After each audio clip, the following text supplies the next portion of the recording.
नमस्ते। Tales of Bharat में आज हम चर्चा करेंगे सौंदर्य की पराकाष्ठा माँ त्रिपुरा सुंदरी की।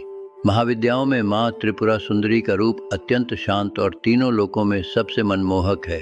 त्रिपुरा का अर्थ है वह जो स्वर्ग, पृथ्वी और पाताल इन तीनों लोकों की स्वामिनी है, और सुंदरी का अर्थ है वह जिसकी सुंदरता की कोई तुलना न हो। वे समस्त ब्रह्मांड की सबसे सुंदर देवी हैं।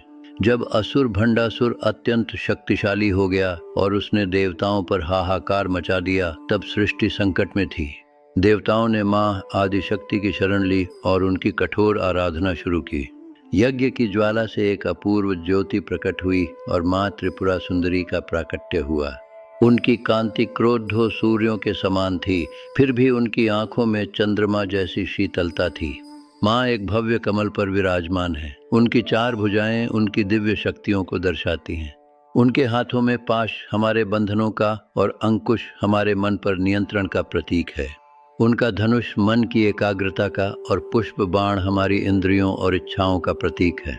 इसके बाद शुरू हुआ असुर भंडासुर और माँ के बीच का वह महान युद्ध में भंडासुर ने अपनी मायावी शक्तियों का उपयोग किया, लेकिन माँ के सामने असुरों की एक न चली।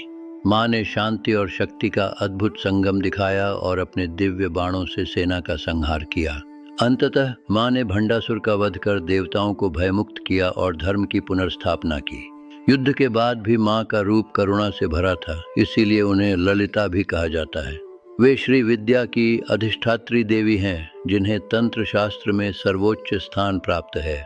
उनका धनुष हमें सिखाता है कि अपने मन को साधना ही सबसे बड़ी जीत है, और पुष्प बाण बताते हैं कि इच्छाओं को दिव्य प्रेम में बदलकर ही परम आनंद मिलता है। वे हमारी चेतना के उच्चतम स्तर, आनंद और पूर्णता का दिव्य प्रतीक हैं। माँ की कृपा से हमारे जीवन में सुंदरता, शांति और प्रगति का आगमन होता है। अगले भाग में हम माँ भुवनेश्वरी को जानेंगे। इस दिव्य कथा को सुनने के लिए धन्यवाद। ऐसी ही अनसुनी कथाओं के लिए टेल्स ऑफ भारत को सब्सक्राइब करें।